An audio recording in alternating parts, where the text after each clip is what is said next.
I think I'm losing my mind, trying to stay inside the lines. Assalomu alaykum qadrli tinglovchilar. Mana bugun sizga navbatdagi hikoyani boshlashdan oldin sizlarga ikki og'iz gapni aytmoqchiman.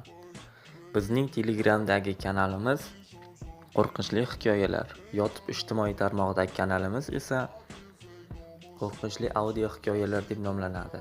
Obuna bo'lishni unutmang. Agar hikoyalarimizni boshqa bir kanallarda ko'rsangiz, bunga e'tibor bermaslikka harakat qiling. Bizning asosiy kanalimiz mana shulardan iborat. Hurmatli tinglovchilar, agar tunda yo'lda ketayotgan bo'lsangiz, tezlikni va magnitofon ovozlarini biroz pasaytiring. Hurmatli tinglovchilar, chiroqlarni o'chiring, eshikni qulflab oling, o'rningizga yaxshilab joylashib, quloqchin ya'ni naushniklarni taqib oling. Demak, biz boshladik.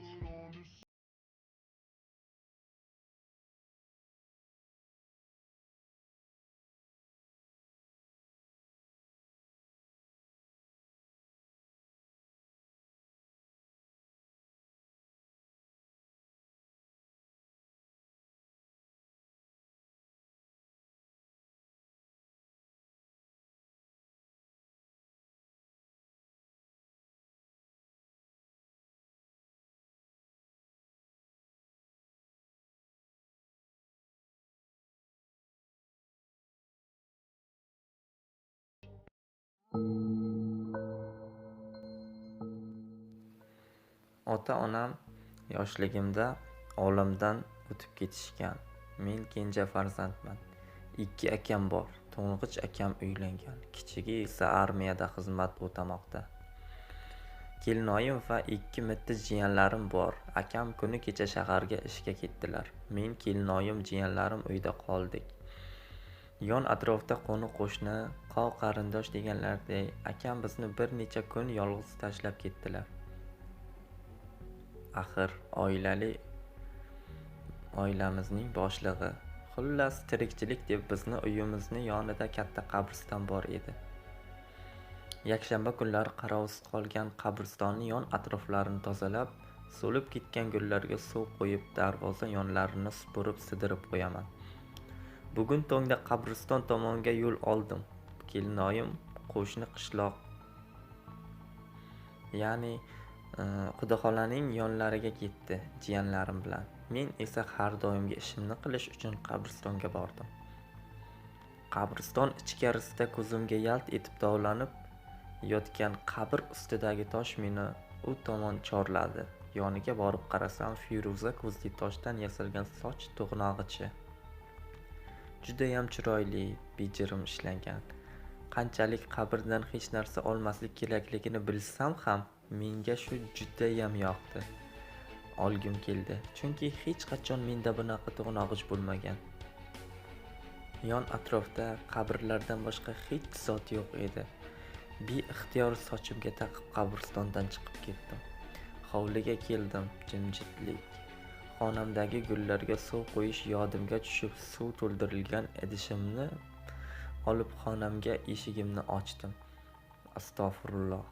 Xonamni ichkarisida burchakda mendan 2-3 yosh kichik, taxminan yuzini yarmini sochlari bilan berkitilgan uzun sochli qiz menga qo'lini cho'zib turardi. Voy deb baqirib yubordim. Eshikni yopdim va ko'chaga otilib chiqdim. Yuragim shunchalik tez urardiki, nafasim bo'g'zimga tiqildi. Qo'llarim dir-dir qaltirab, qo'llarimdagi idish ichida suv to'kilardi. Kalimamni qaytarib suvdan 2-3 marta ho'plab ichdim. Negadir xonamga kirgim keldi. Ko'zlarimga ko'ringandir balki deb ich-ichimdan qo'rqsam-da xona tomonga yo'l oldim. Eshikni sekin ochdim, xonamga nazar tashladim. Hech kim yo'q. Ichkariga kirdim. Bir xo'rsinib o'zimni tinchlantirdim. Ana ko'zimga ko'rindi. Tavba deb gullarimga birin-ketin suv qo'yishni boshladim. Oxirgi guldondagi gulimga yaqin qolganda xonamning eshigi qarsillab yopildi. Esim chiqib ketdi. Orqaga o'girildim. Hech kim yo'q. Shu payt orqamda qandaydir sovuqlikni his qildim. Lekin qarashga jur'atim yetmadi. Qolganini eslolmayman. Ko'zlarimni ochsam xonamda yotibman. O'rnimdan turdim, xonamdan chiqdim. 5 bo'lib qolgan ekan. Kelinoyim haliyam qaytmabdilar. Ammamni uyiga otlandim. Chunki qo'rqardim uyda yolg'iz qolishdan. Ammamning hovlisiga bordim. Pochcham va ammam so'ri ustiga choy ichib o'tirishgan ekan. Assalomu alaykum ammajon. Pochcha deb so'rashdim va ammamni quchoqlab yig'lab yubordim. Meni holatimdan hayratlangan ammam esa pochcham, "Nima bo'ldi Ozoda? Nega yig'layapsan? Kim xafa qildi seni?" deb so'roqqa tutishdi. "Yo'q, hech kim. Sizni sog'indim amma, maylimi? Amma bir kecha uyingizga qolsam," dedim. Ammam bajonidil rozi bo'ldilar. Ancha gaplashib qonog'i tushganini sezmay ham qolibman. Balki kelinoyim uyga qaytgan bo'lsalar, qo'rqib o'tirgan bo'lsalarchi. Men bu yoqdaman. Endi qanday ketaman deb boshim qotib qoldi. Amma men keta qolay, kelinoyim onasinikidan qaytgan bo'lsalar kerak. Akam menga tayinlab ketgandilar, kelinoyingni yolg'iz qoldirma deb. Uyga ketaman dedim. Ammam, "Shoshmay tur, Abdullaga aytaman, seni olib borib qo'yadi uyingga. Mashinasida borasizlar. Mabodo kelinoying qaytmagan bo'lsa, ortga qaytasizlar. Kech bo'lganda ko'cha yolg'iz yurma bolam." Biz yo'lga tushdik. 500 metr yurmadigan mashina taqa-taq to'xtab qoldi. "Ey Xudoyim, jin ursin. Bu nimasi o'chib qolganini qara Ozoda. Seni qadaming yoqmadi-da", deya Abdulla mashinani kavlashtira boshladi.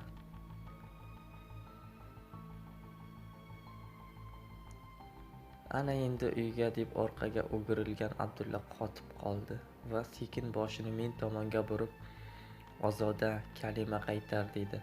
"Nimaga?" deb men ham o'girilmoqchi edim. "Qarama orqaga, gapirma jim. Uyingga tashlab qo'yaman", deb qo'llari qaltirardi. Men buni sababini tushundim. Bu o'sha ruhmi, arvohmi, sharpami, xullas meni ta'qib qilgan qiz edi. Orqa o'rindiqda o'tirardi. Uyga yaqin qolganimizda haligi qiz g'oyib bo'ldi mashina ichidan. Biz Abdulla bilan bir og'iz ham gaplashmadik. Hovliga yetib keldik, mashinadan tushdim. Jimjitlik. Kelin oyim qaytmabdilar-da deb o'yladim. Abdullaga imo qildim, "Ketamiz" deb. Shu payt ichkaridan "Ozoda" deb ovoz eshitildi. Eshik ozgina ochiq ekan, lekin chiroq o'chirilgan. "Ozoda, sizmisiz? Keldingizmi? Qo'rqyapman, iltimos uyga kiring", degan ovoz. Bu kelinoyimning ovozi edi. Ichkariga Abdulla bilan bab-baravariga eshikni ochib kirdik. Men chiroqni yoqdim.